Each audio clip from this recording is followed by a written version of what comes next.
Good evening, everyone. I would like to welcome all of you to this art and reflection program. It's a 2-day program that was yesterday launched in the Beursschouwburg with the film screening of Ariella Aïsha Azoulay. And today we continue with this program. But before I take more words, I would like to, the program itself was organized by the VUB, by the Vrije Universiteit Brussel. But of course, it was not only VUB. I think it deserves a warm applause for these 3 curators, Hoda, Siahtiri, Hari Prasad Sacré, and Arshia Azmat, for this wonderful organization, for this wonderful curation. Thank you.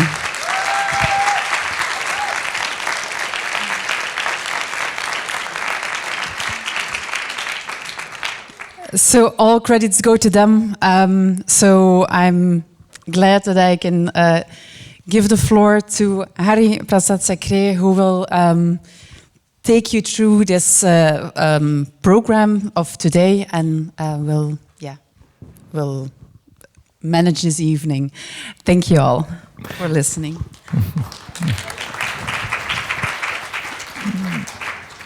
Thank you so much, Frey, for that introduction. Can everybody hear me properly? Yes? Okay, great. So we were invited by a few professors to have this program at VUB. And the professors also asked me to give a 15 minutes, 20 minutes introduction to Azoulay's work, because it is quite advanced, complicated. We're very happy to have her here. But I think to get everybody aligned into the main concepts that she talks about, I'll give a brief introduction. I think the most nervous part for me is to have Professor Azoulay listening to this introduction.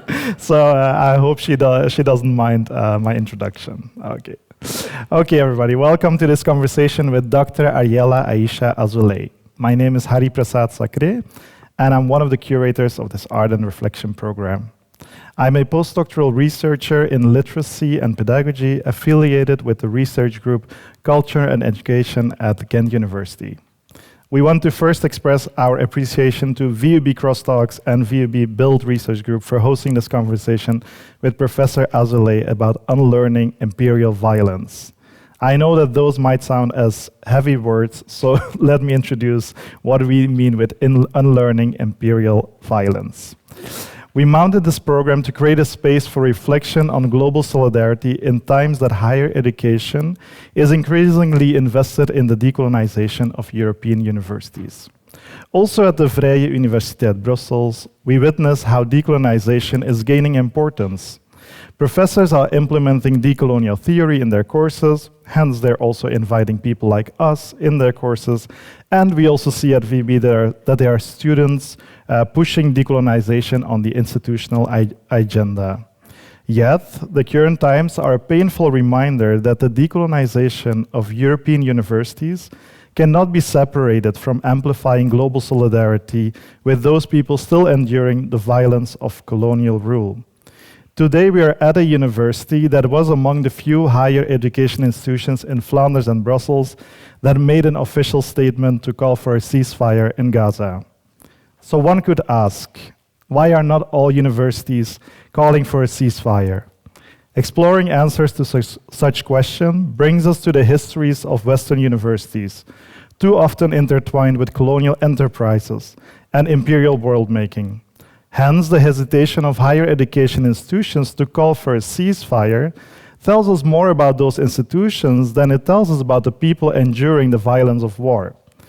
Decolonization as a scholarly project, which we also see at VUB, is concerned with unraveling and rewriting such contradictory logics in which higher education institutions call for a ceasefire in one country but do not call for a ceasefire in another country. To embark on such a journey, in which we critically revisit history as we know it and explore the traces of a potential histories, we have invited Dr. Ariella Aïsha Azoulay. Professor Azoulay teaches modern culture and media at the Department of Comparative Literature at Brown University, which is in the United States of America. Tonight, Professor Azoulay will take us on a travel, which is a word that comes from the French word travail, which indicates a painful and laborious effort, including that of displacement. So she'll take us on a travel, on travail, through the imperial writing of modern history.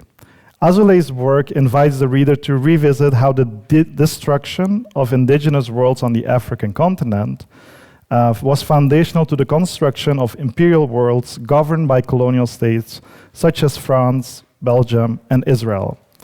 Dr. Ariella Aïsha Azoulay self-identifies as an Algerian Palestinian Jew, and her work aims to grapple with unlearning the legacy of her father as Israeli settler.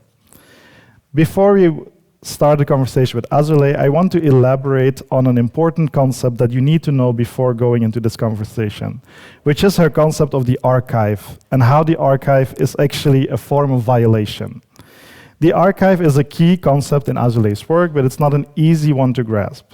Azoulay approaches the concept of the archive as paramount to understanding how the indigenous worlds are being destroyed by colonial worlds. However, her take on the archive deviates from what we usually understand as the archive. Let me first state what we could call the hegemonic or dominant understanding of the archive. When thinking of archives such as national archives, family archives, or colonial archives, we tend to think of it as a window to the past. The archive is a window allowing us to see and read traces of the past. Those traces can be pictures, objects, letters, statues, books, landscapes. The archive stores those traces for history to be understood, narrated, and taught through schools. In that sense, the archive has an educational function. It allows us to teach about the past. But in her book, Potential History, Unlearning Imperialism, which we will discuss today in depth, Dr. Ariella Aïsha Azoulay argues that the dominant perception of the archive as a window to the past that narrates history as it happened is in fact an institutional way of violating the world. Through her work, she argues that the violent function of the archive is understudied and is important to understand. She argues this violating function of the archive in regards to the colonial archive, which most of you might be familiar with. Through various case studies in the book, among which also the Africa Museum in Tervuren, she demonstrates how the colonial archive can only exist by violating and looting indigenous worlds. It's by destroying indigenous worlds and looting their objects that colonial archives could come into being. According to her analysis, the museum displays not merely objects turned into art, but in fact, it shows us the separation of people from their cultural objects and the violence under which such separation could be enforced should gain more scholarly attention. Her work excavates how the archival practice of tagging, classification, separation, elevation, silencing, forgetting, and naming are in fact the procedures through which the violence is enforced. I think I can give an example. Think, for instance, about the partition of the African continent. We might all recall those maps where the European empires divide the African continent in artificial regions and assigning names to them. The logic of partition, which means the division of land according to cultural, linguistic, or religious differences, is a form of violence institutionalized in the archive.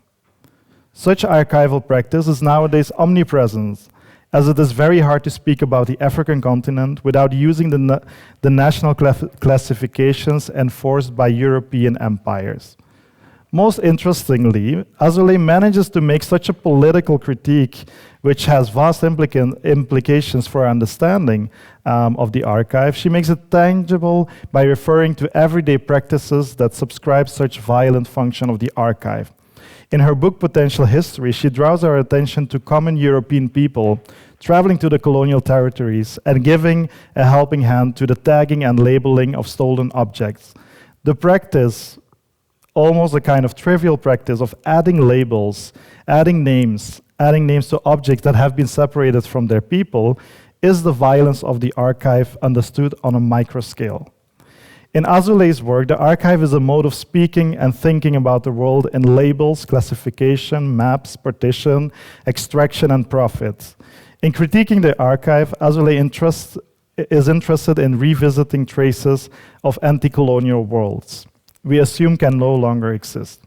So taking Azoulay's critique at heart, we should question ourselves, is there another way of being and naming the world without classification and labeling? At this point, it is difficult to reimagine the worlds violated by such imperial violence. In other words, how can we engage with the world preceding the colonial rule of enforced progress and development?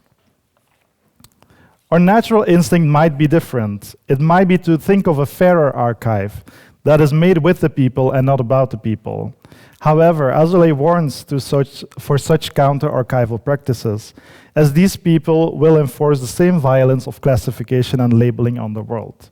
So her work is pushing us much further, to unthink the archive and explore a thinking and being in the world that refrains from using labels and classifications.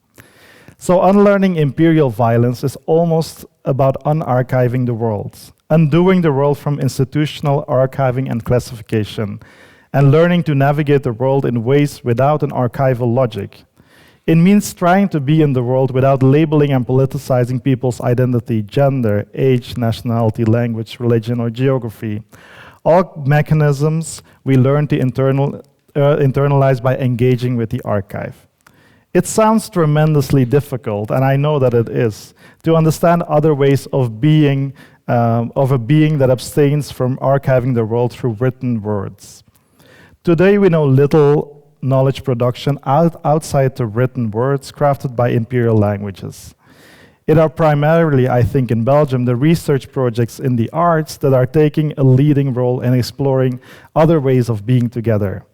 However, as an educational scholar focusing on literacy, I also see potential in revisiting the traces of anti-colonial worlds through their languages. I draw attention to the more than thousands of languages that are being spoken by indigenous community, which might enable us to read the world very differently. If you move outside the European languages, you will enter languages that have no gender, languages that have more expressions for gender, languages that write without words. So you actually have, through the languages, a very different understanding of our shared world. So especially in the context of Belgium, I think if you would go to the territory of Congo, there are more than 2,000 indigenous languages. I think what Azoulay pushes us to do is to think with them how they conceive the world very differently and how we can actually learn from that world making. In addition to these general lines of unarchiving the world, which means to unlearn imperial violence, we have invited today a lineup of researchers from different disciplines to engage in a conversation with Azoulay. I'll now give a bit more explanation on the format of the conversation. So following the compilation of an exclusive reader with text authored by Azoulay, which all of you also had access to, these researchers submitted questions to translate Azoulay's work to the sensitivities, questions, and challenges in Belgian debates on decolonization and global solidarity. If I'm correct, you all have those questions, and you can also follow them while they're being posed to Azoulay. Azoulay, in return, she has prepared slides and text, and she will provide an in-depth answer to each of those questions. That way, we try to unravel Azoulay's work and make it meaningful for debates that are living in Belgium at this point relating to decolonization and global solidarity. We're very pleased to announce that we will read a question of Katarzyna Rukel-Stockmans. She is a professor that educates, she's a professor teaching at VUB. We have Pierre-Antoine Vittorello. He is a researcher in textile design, but more on that later. We have also Brenda Bikoko. She's a researcher working on photography. We have Atami Kawayu, researcher working on transnational adoption, and then also myself. I'll pose the question together with Atami Kawayu. The flow of the evening will be as follows. Professor Azoulay is already there, and then I will invite every researcher on stage who will present their work. I'll have the assistance of my lovely co-curator, Arshia Azmat, and we'll try to guide the evening smoothly. So I think that was it from my part. This was the introduction on the archive and violence. I hope I didn't disappoint Professor Azoulay with that introduction. And then I'll invite Arshia to the stage to start a question.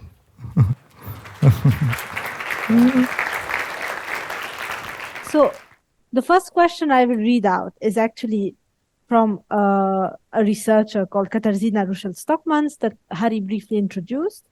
She could not join us today, so I will be reading out her question and her biography. So I will first start by introducing her.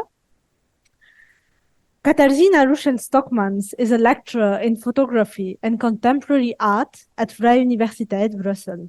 She has published on theory and history of art and photography, especially on grassroots imagining of dissent, as well as on representation of history in recent art.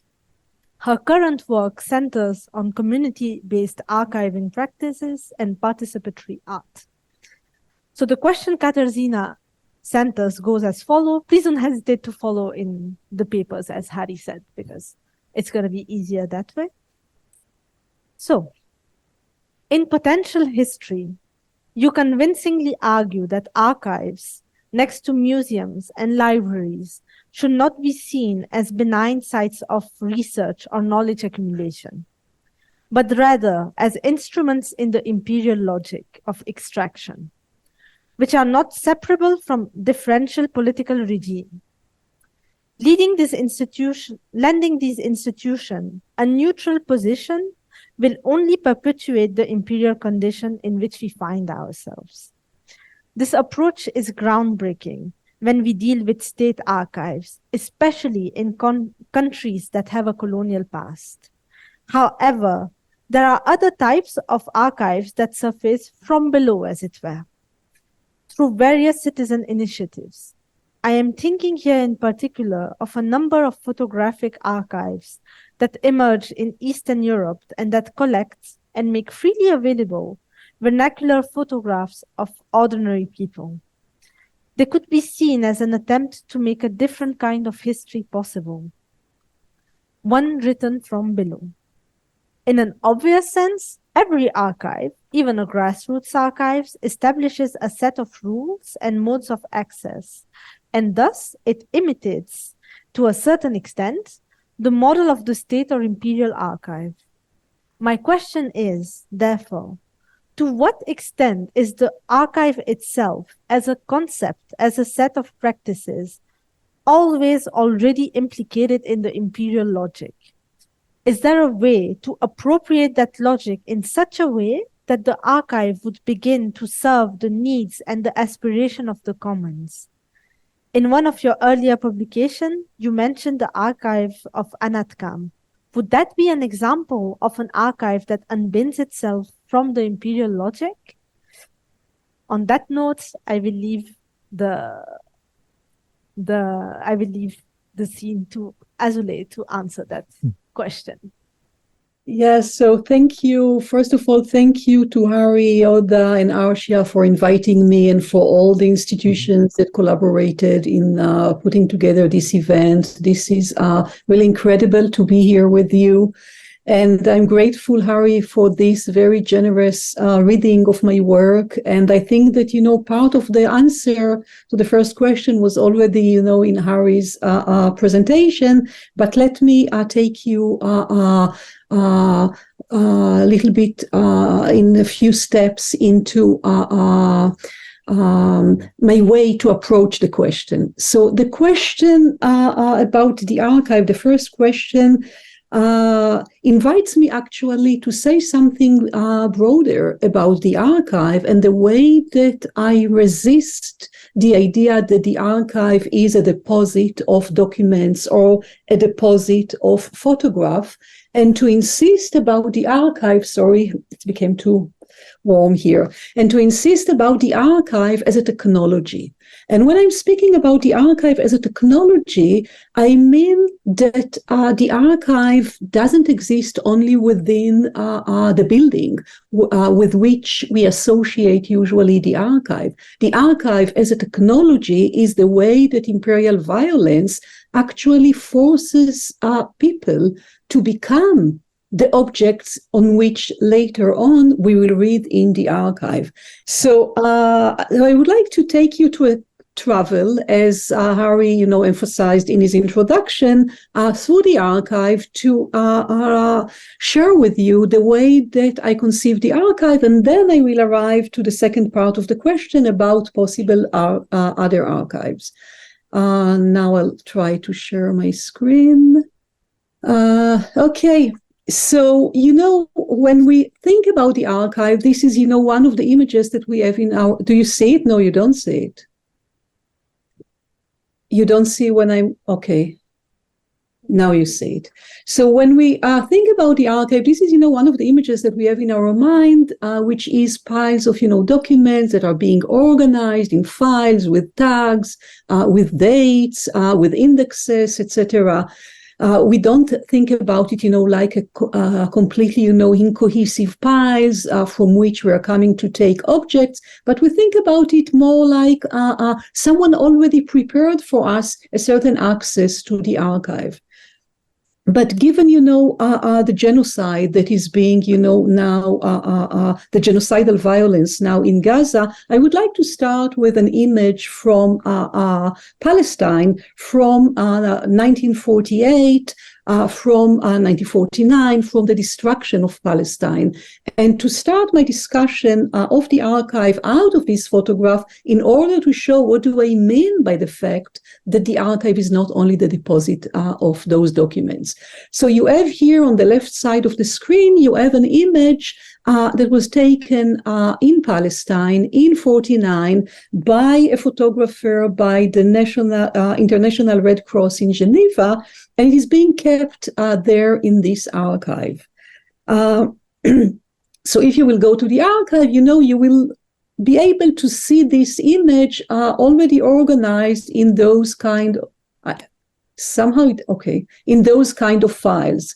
But if you go with me with this idea of the archive as a technology, what we are actually attending to is a moment when a Palestinian is being forced to become a refugee. And if you see in the center of the image, I will show you here through a drawing, if you see in the center of the image, there is a Palestinian who is kneeling, who is putting, his stick in the ground, and he's actually refusing to move. So we are attending a very critical moment when this Palestinian is refusing to become the embodiment of the archival category that will turn him into a refugee and will turn him into an infiltrator once he will try to return to Palestine, from where he is now at this moment when the photograph was taken. He is at the midst of being expelled. So his refusal to go, his refusal to move on, and is a refusal actually to become the embodiment of this imperial archival category that made of Palestinians refugees, repatriated, because some of the expulsion of Palestinians, and this is one of them, was achieved certainly in 1949 after the creation of the State of Israel, was achieved under this kind of brutal international legal system that turned them into repatriated. But they were not repatriated because they were expelled from their country and sent to different neighboring countries under the pretext that they are being repatriated to those countries. So this Palestinian was a Palestinian born in Palestine, generations of Palestinians in Palestine. He is not a prisoner of war, and he is not being repatriated to Palestine. So this leaves us in a very complex situation when we go to the archive. how do we deal with these kind of images that we are being told that he is a prisoner of war or that he is a refugee, but we know that he struggled against this category. He refused to become the embodiment of this category.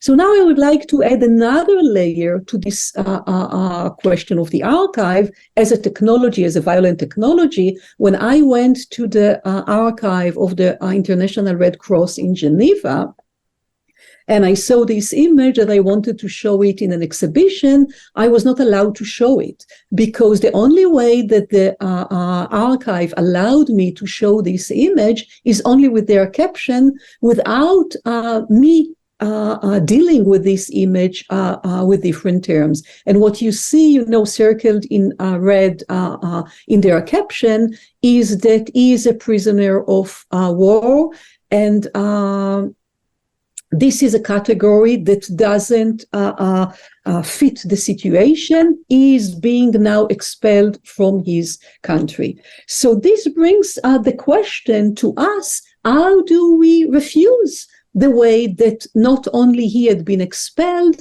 that he was described as a prisoner of war, while I know that he is part of more than 1,000 Palestinians that had been expelled under this category of repatriation. So how do we interact with this image, while historically, since the creation of photography, based on the device of photography in the beginning of the 19th century, we have been told that we are actually coming after the event, which means that we have to accept the way that the event had been, not only described, but shaped with these kind of international legal categories that made of him a refugee rather than an expellee, for example. Expellee would say that there is a state, or there is a force, or there is a violence that expelled him from a country. When Palestinians were turned into refugees, their refuginess could be perpetuated over time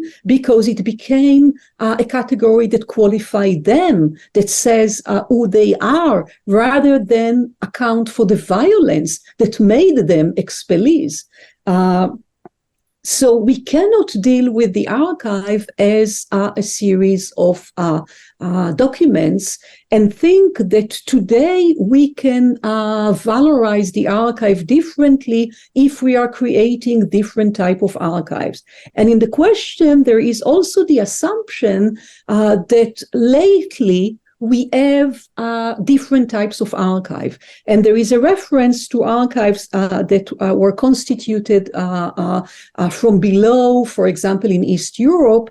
And I'm sure that these archives are very interesting. I'm also struggling, to build other type of archives. I'm sure that many of you also, but we cannot understand these archives as archives that are actually countering the power of those archives that still keep people under these categories.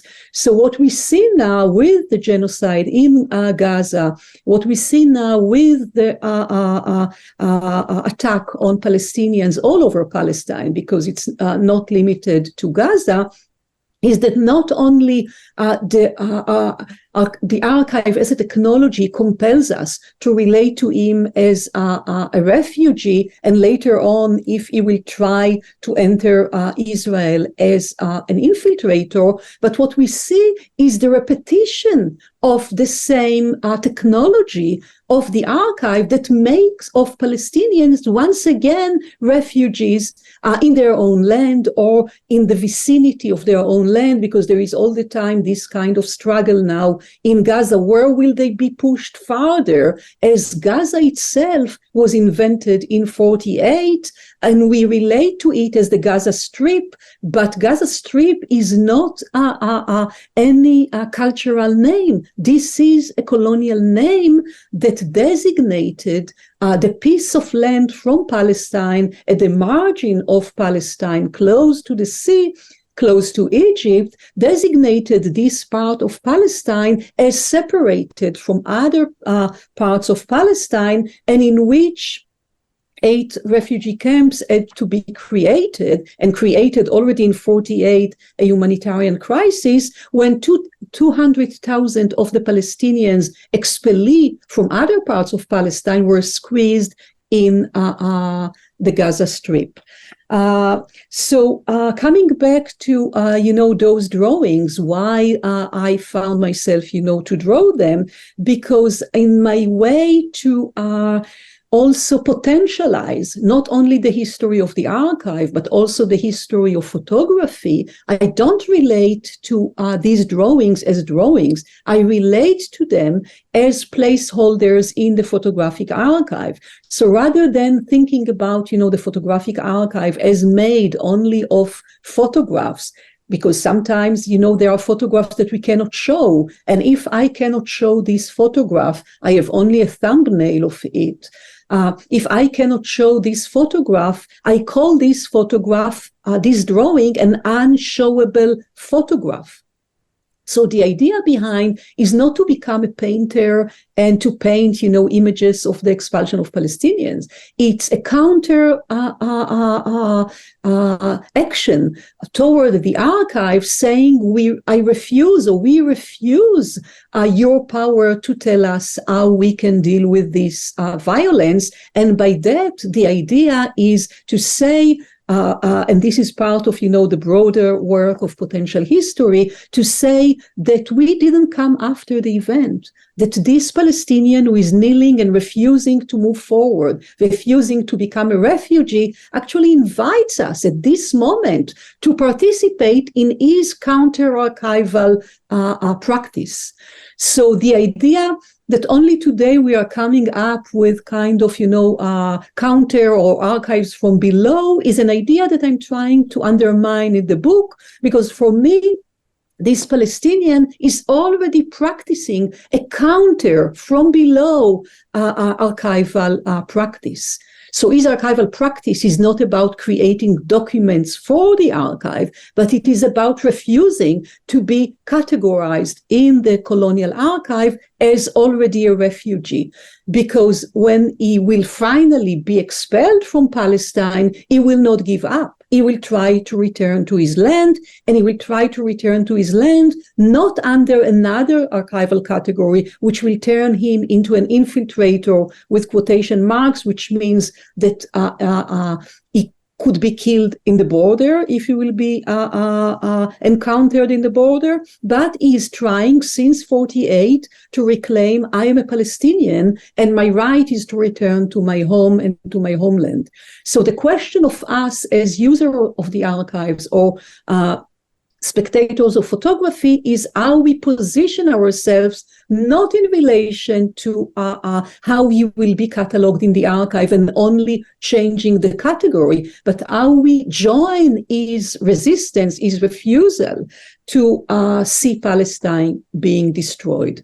And in this sense, as Palestine is constantly being destroyed, I not only oppose to the destruction of Palestine now, during this genocidal wave, but I oppose to the destruction of Palestine back in 1947, following the resolution, the UN resolution. And just, one last note about the question. The question mentioned Anat Kam. There was a moment where Anat Kam was a soldier in the Israeli army. She was, 18 years old. And she came across a very big number, of number of Palestinians who were actually declared objects for targeted killing. And what she did is copied, all the documents, and she gave them to a journalist who actually, in one way or another, was not reliable. And he exposed her name as the one who gave this information.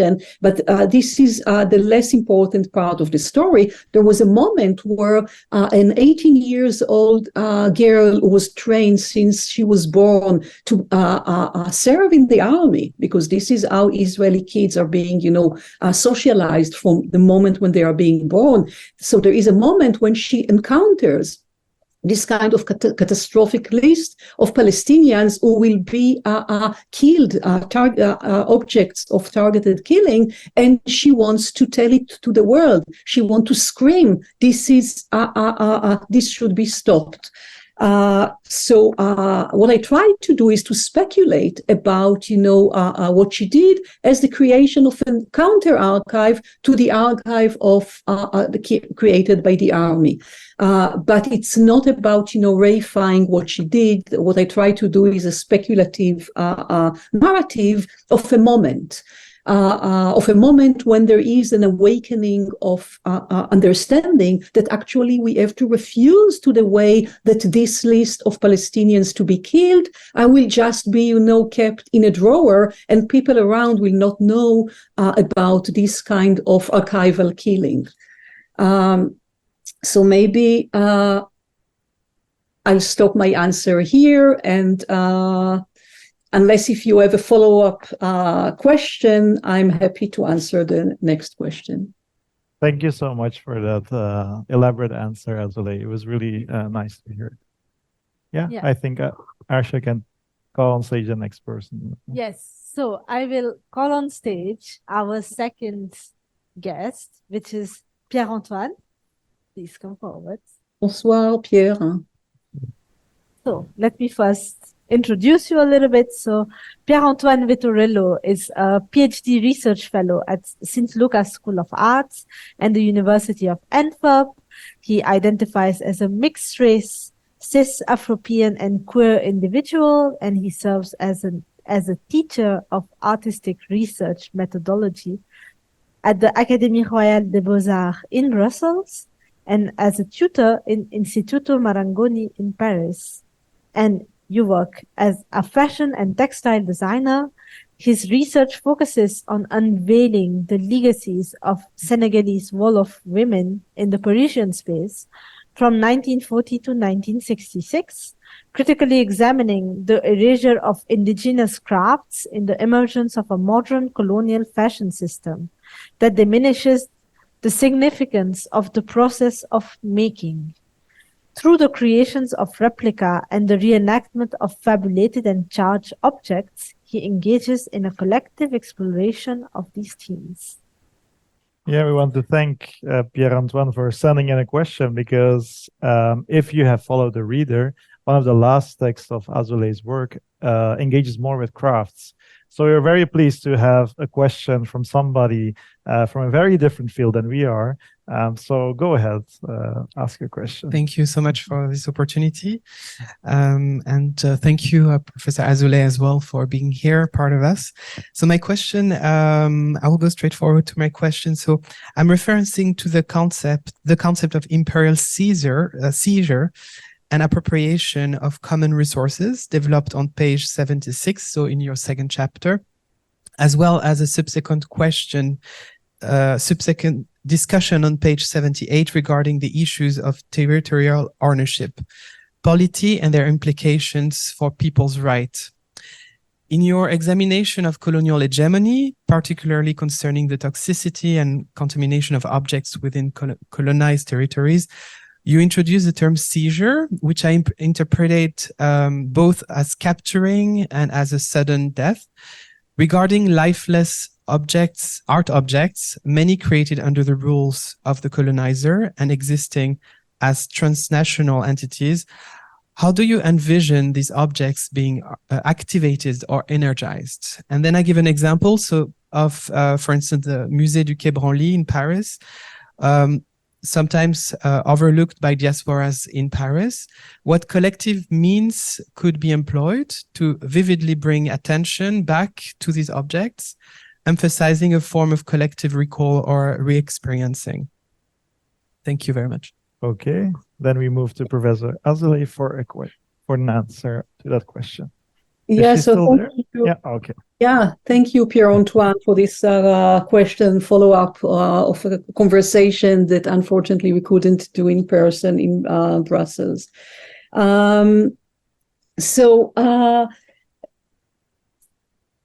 I would like to, first of all, start by dwelling on the term seizure that, we say in English, taking photographs. It's very well known, many wrote about it, about, this idea of seizing a photograph, right, from someone, taking something.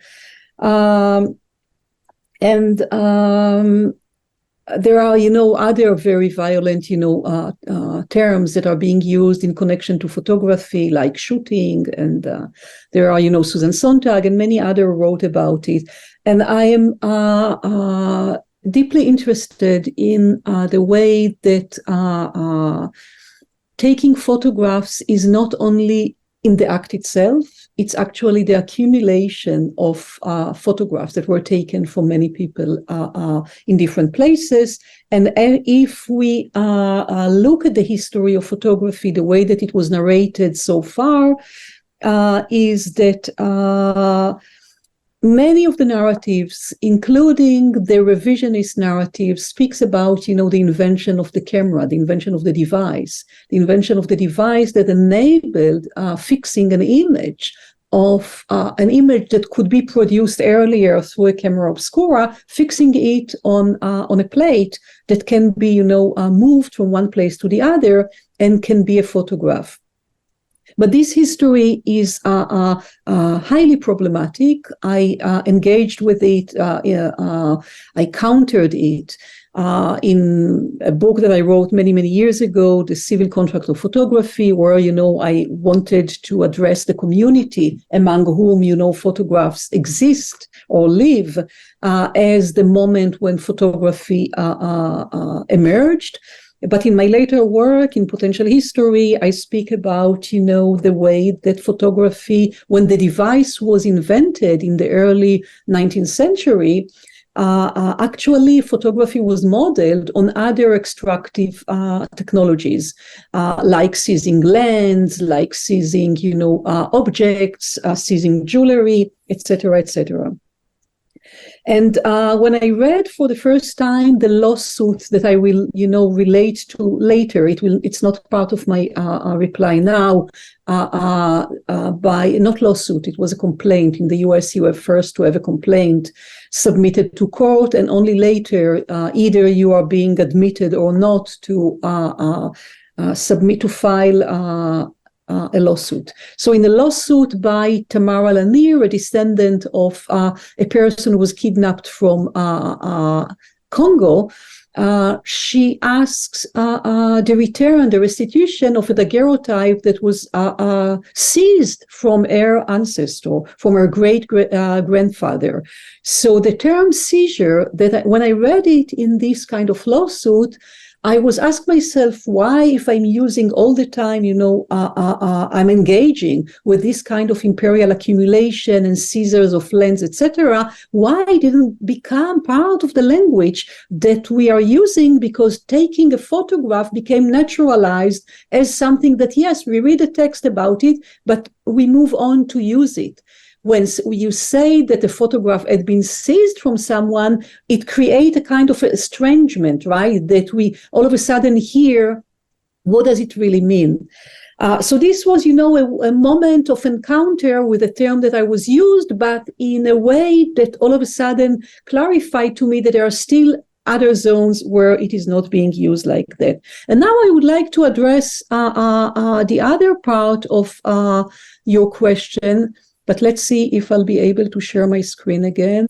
So now I would like to engage, the other part of your question that is related to how can we energize or enliven or activate or resuscitate objects that were seized by different institutions. Now I will not speak about the archive, but I'll speak about the museum. And I will also engage with the particular museum that you mentioned in your question, which is the Kebron-Li, because my ancestors are coming from Algeria, and Kebron-Li is actually the deposit where, my ancestors' objects dwell for almost 2 centuries. And this question, what can be done with them, haunts me in a very multi-layered, I would say, way. So, here I would like to share with you, a screenshot of, some really a tiny amount of pieces of jewelry that were seized from my ancestors. And the reason that I'm looking particularly at jewelry is related to a publication in French, in English. The other book didn't come out yet, but in French it is called La Résistance des bijoux, the resistance of jewelry. And I was in Brussels a few months ago to present this book. And in this book, what I'm trying, to argue is that I am descendants of jewelers. And I'm descendant of jewelers. It doesn't matter if my father or my grandfather were jewelers themselves, but in the world that colonialism targeted for many, many centuries, which is the world, the Jewish-Muslim world. In this world, since the beginning of Islam, the Jews were the jewelers. The Jews were the jewelers because making jewelry involves dealing with fire and dealing with metal. And both of them are kind of scary. Both of them are conducive of forces that in kind of several agreements, I would say, between Muslim and Jews. Jews were charged with preoccupying with jewelry and working with metalsmithing. And when through three major colonial projects, the French colonization of Algeria and North Africa, the British colonization of the Middle East, both these geographical indications are colonial, obviously, and the Zionist colonization of Palestine, actually, we found ourselves after less than 150 years, I think we're speaking about 130 years, well, we found ourselves in a world where Jews and Muslims no longer live together, and the only place where they live together is Palestine, and we know that Palestinians are living under Zionist colonial rule. And I am interested in potential history to rewind history, to undo, to unlearn all these imperial mechanisms that made it unimaginable that over centuries, Jews and Muslims share their world together. The same language, because Jews in the Arab Muslim world spoke Arabic. They share the same traditions. And they jewelry was one of the aspect of the interface between them, because they collaborated on the way the jewelry will be produced, will be used, will be worn as part of their clothing. So the understanding that actually I am a Palestinian Jew and I am an Algerian Jew, and I am not what at birth I was forced to recognize myself in, which is the Zionist fabricated identity of an Israeli that detached me from my ancestors in a project of reclamation, in a potential history of the destruction of this world. I recognize myself as a descendant of jewelers, and I am reproducing certain type of jewelry as a way to reconnect myself to this world and as a way to imagine the possibility of inhabiting a Jewish Muslim world. So it is not about becoming a jeweler. It is about learning the knowledge, the know-how that was taken from us when this world was no longer allowed to exist, neither in North Africa nor in the Middle East. So for a certain time, I tried with my capacities to reproduce some of these pieces of jewelry. I reproduced several, necklaces and several, bracelets. And What I try to do in community, and this Pierre-Antoine, it addresses, more directly even your question. What I try to do in community is to invite others, descendants of this world that have certain knowledge, but very broken knowledge, because this world no longer exists. For Muslims who live in the world from where Jews were evacuated, they are more connected to those traditions than people in the diaspora, be they Jews or Muslims. But even there, they no longer inhabit the same world, because it is a Muslim world and no longer a Jewish Muslim world like it was since the beginning of Islam. So I invited, in an exhibition that I did in Berlin, I invited descendants of this Jewish Muslim world to come to a jewelry workshop that I called it Rehearsing with Our Ancestors. As I ran this workshop, but not because I'm a jeweler, because I learned so much from reproducing these objects and from trying to find myself pieces of jewelry or some beads from here and there, some of the ancient tools like you see here. It's a tool that maybe you'll see it better here. No. Okay, you don't see it better here. But this tool, for example, with which you can, twist several metal threads, and other tools that are there, like an old drill that you could see here. So what I did is I invited, those descendants to sit with me around this table where I exposed the different objects that I managed to collect and to produce myself.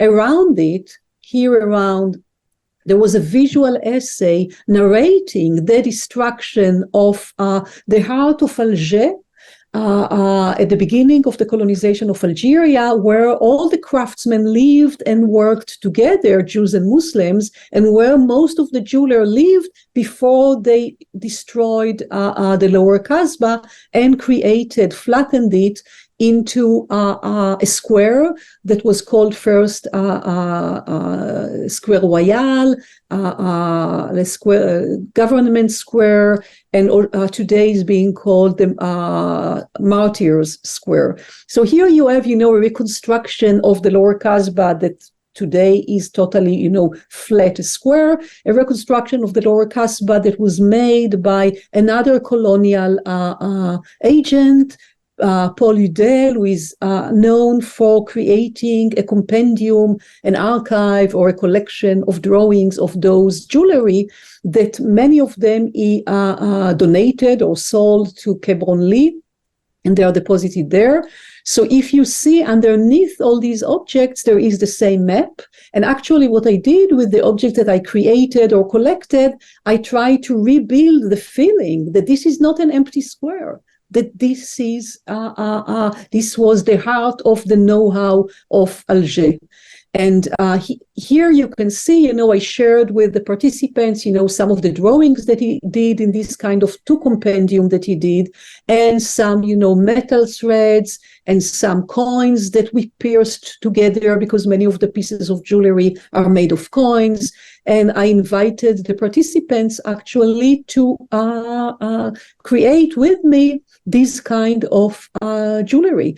And what was amazing in this encounter is that we all exchanged the bits and pieces of knowledge or memories that we have from this kind of jewelry, or from this kind of knowledge that is involved in this jewelry, because these pieces of jewelry could be, an amulet, a talisman that was meant to protect newborn, or was meant to protect pregnant women, or was meant to protect the house from bad spirits, from bad eye, etc., etc. So we shared bits and pieces of knowledge together in order to enliven those kind of jewelry that not only we don't have access to them because many of them from the 19th century and the beginning of the 20th century that were plundered from our ancestors are at Kebron Lee and in other museums, and I'm pretty sure that also in Belgium, but this knowledge was made inaccessible to us. So rather than, mourning the fact that the knowledge is inaccessible, what I'm trying to do in this project is to reverse our access to this knowledge and to reclaim this knowledge in the way that I can do. And part of it is doing it together with others. So maybe I'll stop here with my answer to this question. Thank you so much for that answer. I hope, Pierre-Antoine, that it suffices. Okay, great. I think that there is another question by Pierre-Antoine later. So if you want a follow-up, we'll see how to start it. Yeah. Yeah. Great. So now I will invite Brenda to join us on stage, who is our third person to have submitted a question. Please. Good evening. Thank you for having me, and thank you, Azoulay, for. I'll introduce you first. Okay. And then I will. Okay. Sorry. Go on. So Brenda is a PhD candidate at Vrije Universiteit Brussels, so here, where she engages with the reappropriation of the colonial archive and intersectionality. She is a lecturer in art in the Congo and the anthropology of arts in St. Lucas, Antwerp. She is also a board member of the nonprofit organization Sophia, the Belgian Network for Gender Studies. And now you have the stage. Thank you. So thank you again for having me and for addressing my question, Azoulay. So it is as the colonial archive shows evidence of dehumanization and denigrating treatment of the colonized people through the archive, and considering that a dialogue can emerge through restitution. True restitution between those with a history of colonizers and those with a history of being colonized. My question is, what pedagogical program do you propose for the restitution of the colonial photo archive? Thank you, Brenda. Yes. Thank you, Brenda. It's a really important question I think many people have. Regarding restitution and what is the power of restitution. So let's go back to Azoulay for that. Yeah, so thank you, Brenda, for this question. And so, to continue what I've already said, or to draw on what I've already said, I would like, to first dwell on the term restitution and then to reply with an example more directly to your question about pedagogy. So when we speak about restitution, which I totally and unconditionally endorse, when there are restitution claims coming from, communities or individual, but when we speak about restitution, we have to keep in mind that we are speaking about the restitution of objects, and those objects were deracinated from their communities. And as I showed now in my last answer, in relation to jewelry, actually the infrastructure of making these objects was destroyed. So restitution is a very limited category that we have to respect, we have to endorse, but it doesn't encompass the entirety of the damage that could still be repaired. There is a damage that cannot be repaired, but there are other type of damage that should be and could be still addressed. So now I would like to try to share my screen. So restitution and pedagogical tool. So, what I'm trying to do in potential history is not always or not most of the time, even if I feel like, it comes only from me, I'm trying to find precedents, because I don't think that the repair of this world is something that we are inventing today from scratch. So I always try to join, others who are there and try maybe, to give other words to what they are doing, like, with the Palestinian who is refusing to move on and to be expelled, trying to address it as part of the archive in a way that I don't think that this is what, he thought about at the moment when he did it, but I'm joining his struggle and trying to contextualize it in a broader sense.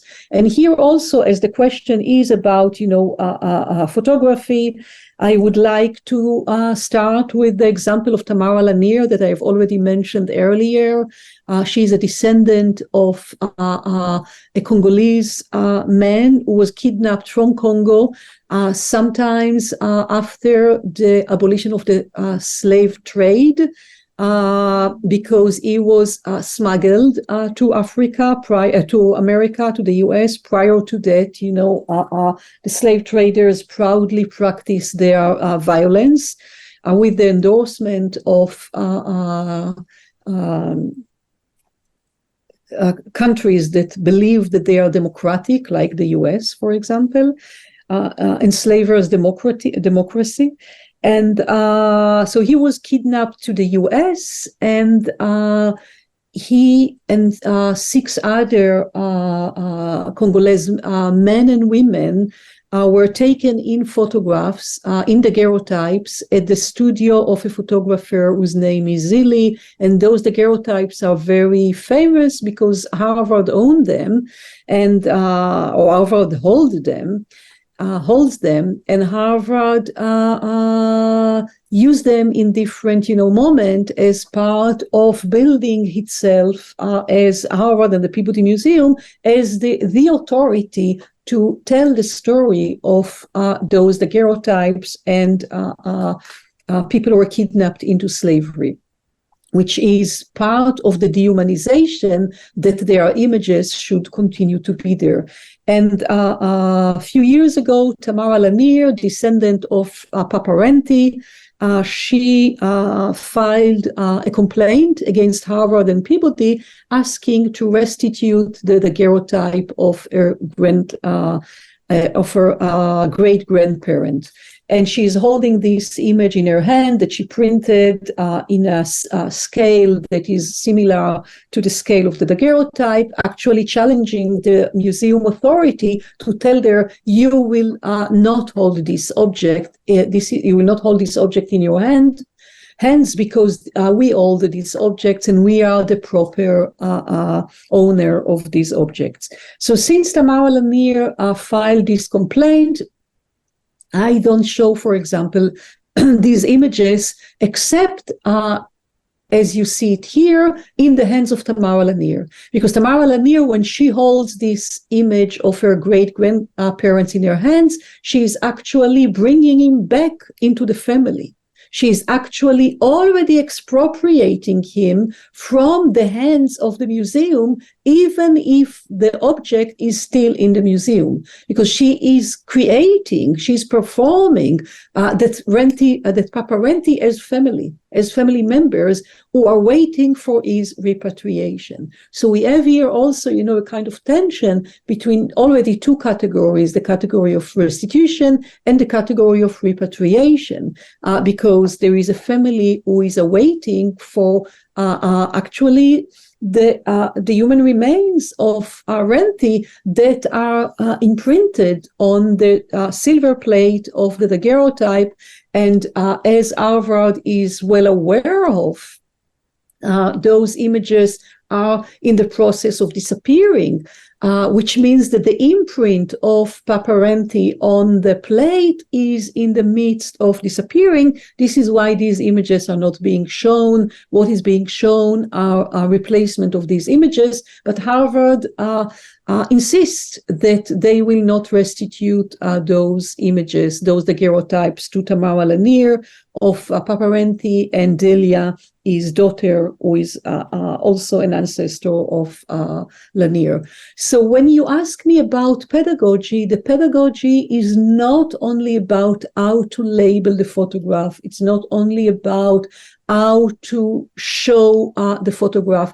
It's about revisiting the way that we use imperial terms that define that Papa Renty should forever be classified at Harvard University as a slave, rather than as a member of the family that was finally have the opportunity to reunite with his family. And we know that the history of enslavement is a history of breaking family relation, breaking family kinship. So another way to show, to interact with this image is the way that Tamara Lanier with her daughter created this poster, which is, as you see, it is the image of Papa Renti is there, but on his image they created actually the call to free Renti. And what they are saying is that as long as Renti is held by the Harvard Museum, despite the fact that slavery was abolished, it's already 171 years ago, he is still bound by Harvard. So rather than inhabiting the position of the spectator that is built for us, that we are looking at what the museum shows us, we can negotiate what we are looking at, what we are showing to others. We can negotiate how do we position ourselves vis-a-vis what is being shown to us, and how do we intervene in it.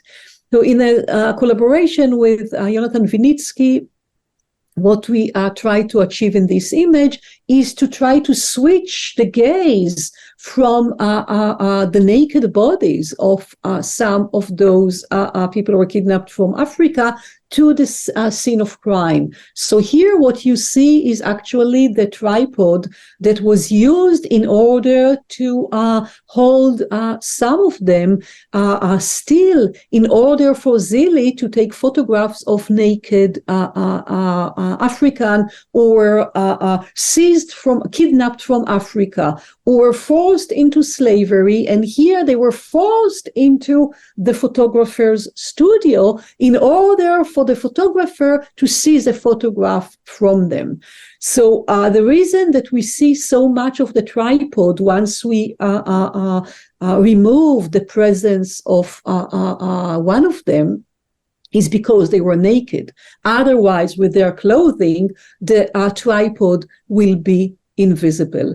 So, and here you see the same thing with the image of Papa Renti, also the enhancement of the departure of Renti to be with his family. So when it comes, to the question of how can we imagine restitution, I think that we have all the time to expand from the single object to the variety of actions that are being involved, to the institutions that are being involved, and force us to relate to what we see as if we are looking only at what is inscribed in the image rather than interacting with a person, with Renti Taylor, with Papa Renti, and interacting with his descendant who is claiming that Renti will be repatriated or restituted. So, yeah. Perfect. Okay, thank If you you so don't much have for that. follow-up, we can... Yeah. I'm afraid that we're running a bit out of time, so if it's okay with the audience, we will just stick to one more question. Yeah, sure. We've discussed it with Pierre-Antoine, and he was okay that second question will not be posed today. So we'll move to the next question. Yeah. But I don't think we need a proper introduction anymore. Okay. Yeah. I think if you want to read the bio of me and my colleague Atami Kawa, you can definitely find it in the sheet. So my question engages with Azoulay's personal trajectory, denouncing the Zionist colonization of Palestine and embracing the historical complexity, contradictions, and possibilities of diasporic Jewish identities in North Africa and West Asia. The journey is an introductory layer to quite some of your publications, such as Potential History, The Civil Contract of Photography, and Unlearning Our Colonial Mother Tongues. We think that we speak for quite some people in this room that this layer of your work is persuasive, captivating, and, dare we say, motivating to embark on similar journeys of unlearning one's colonial and imperial heritage. I'll contextualize my question a bit different. You can read the long explanation in the sheet, But I want to take a scene from yesterday's movie, which I will explain a little bit for the audience. Azoulay was talking about her and her classmates in the school in Israel, and they were drawing the map of Africa. And although many of them were actually descendants of people from North Africa and the African continent, they didn't recognize themselves as being from Africa. And my question relates to that in a very different context, in transnational adoption. So me and my friend were both scholars in adoption studies, and we recognize how the family archive in transnational adoption does a similar procedure. The family archive in transnational adoption has a lot of interesting, I would say, tricks and classifications. A person changes identity, changes nationality. And by looking at the archive, we actually learn to see our countries of origin as the other, as the people in those archives as the other. So we see a similar kind of mechanisms in which we need to distance ourselves as adoptees from those people that are actually archived and remembered through the words of, I would say, our adoptive countries. So I think, and you might all know maybe people who are adopted at a certain age in adolescence, they all are interested to know more about the countries of origin. But there is this huge divide between what they think the countries of origin are and how those people live. And so in that sense, I'm very much inspired by Azoulay's work, by going back through her to her roots, which is not only, I think, in Algeria, but also pre-Israel state in Palestine and the mother's lineage who was already living there. So for me, it was interesting to pose a question. If, Azoulay, you can elaborate more on the personal strategies, tactics, and limitations also of unlearning the imperial code in the family archive and the family history. So that was my question. The stage is yours. Yeah. So thank you, Hari and Athami, for this question. I think that, I have a memory, but so much had passed since we met in Brussels. But I have a memory that when we met and we talked a little bit about adoption, I told you that in my new book that will be out in English in September, that deals with Africa, with North Africa, with Algeria, with Palestine, in a more expansive way than this little book that came out in French. I speak about being kidnapped actually into the colonial project, and there is something about being kidnapped into that created a situation of adoption. So I think that, for you reading the work that I'm doing, and it resonates with you as critical scholars of adoption, it warmed my heart in a way to see that it's relevant for you, because this discourse of, adoption is also very relevant to me. And I'm thinking, about this kind of being kidnapped into a different project, and I'm thinking about, it on different level or different registered, because I don't have access to, what my ancestors in 1870 in Algeria, when they were forced to become, French, or in 1830 when France invaded Algeria, and how did they reckon with, this kind of violent process of transformation. But I imagine that when later on, let's say in the end of the 19th century, where they had children who were born in Algeria to themselves as Jewish Muslims or as Jewish Arab or as Jewish Berbers, but their children were already born into the status of French citizens in Algeria.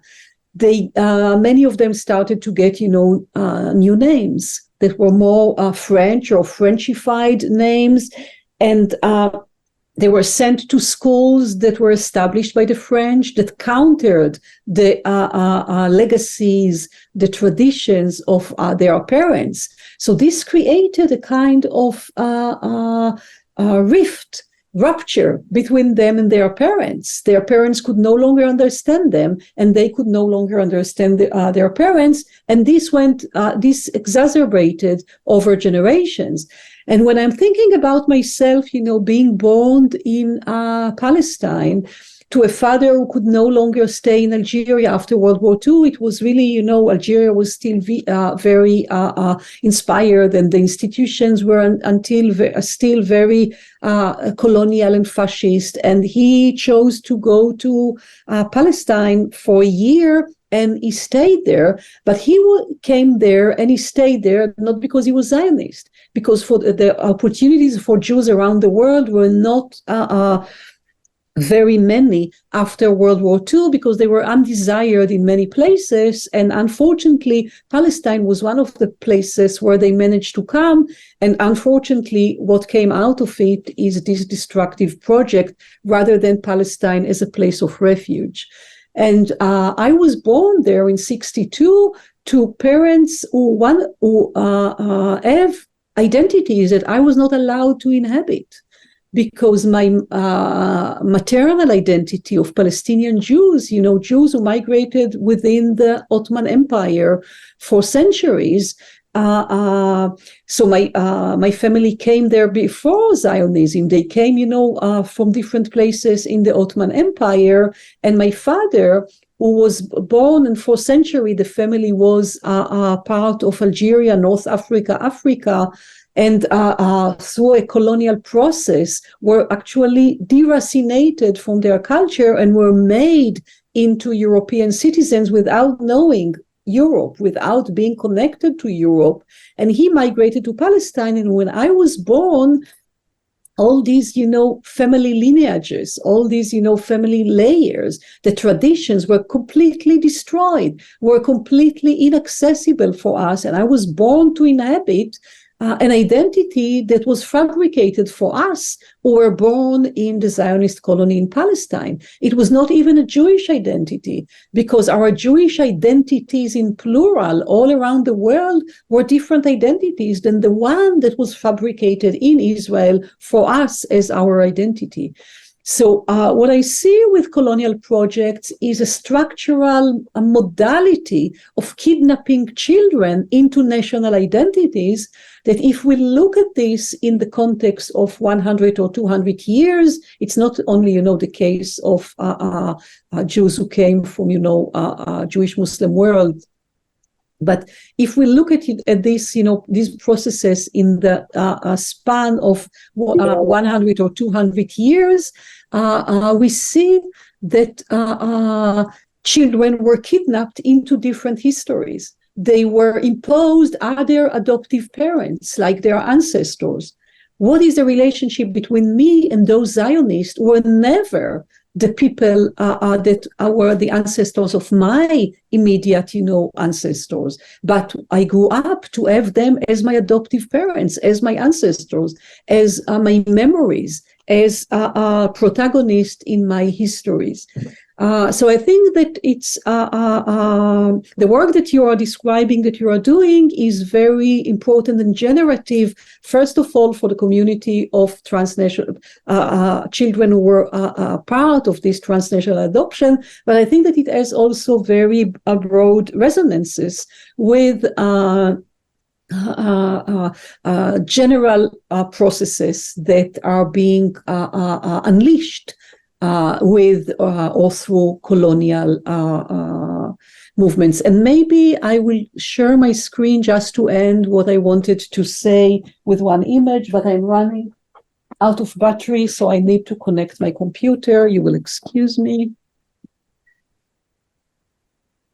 And I will, end what I want to say with one image. So, I would like, to tie this question of, being kidnapped. And, there are many ways to reckon with it. There are many ways, to do work with it.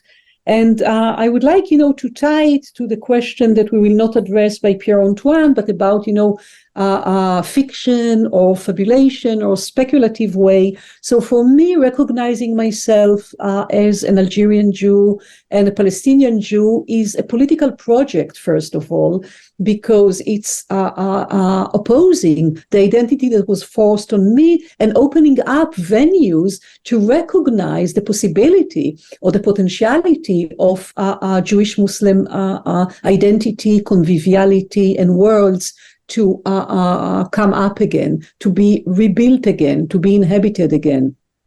But it has also, a speculative dimension, which is associating myself with the lineage of jewelers and saying that I am a descendant of jewelers because, when you go, for example, to this museum in Casablanca, in Morocco, the Jewish Museum in Casablanca, they are very proud of the fact that they managed to get into the museum the tools of the last active Jewish jeweler in Morocco. And this last active jeweler, Jewish jeweler in Morocco, is part of try to impose on me only the identities that into which I was kidnapped. So for me, reviving, this kind of practices and knowledge that is inscribed in these, pieces of jewelry is part of refusing that this will be the last jeweler,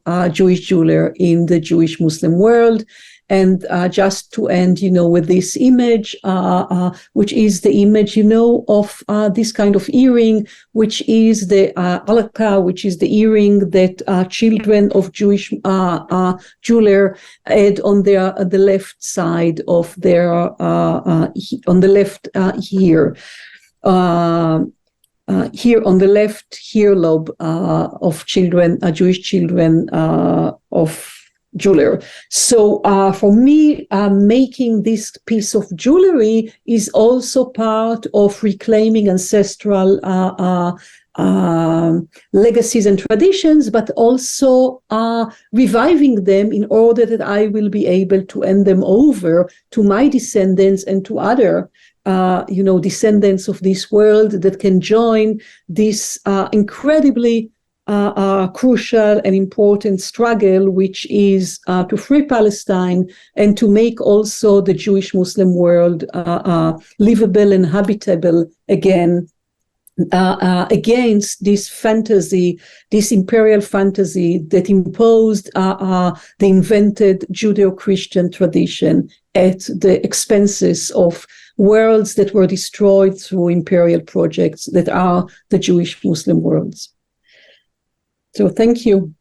Thank you very much for that inspiring answer. Yeah.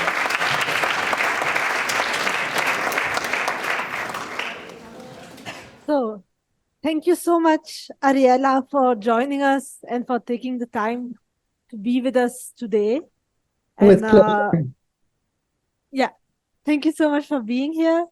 We also want to take a moment to thank all the researchers who submitted questions and to you, Azoulay, for taking the time to answer them so thoroughly. And we also want to thank the audience for being here and listening to this. Thank you so much. Thank you. And one more last thing. Usually the curators get all the praise, but we couldn't have organized this without three people that we want to thank specially, which are Hudle, Ine, and Frey, and we have some flowers for you. Thank you.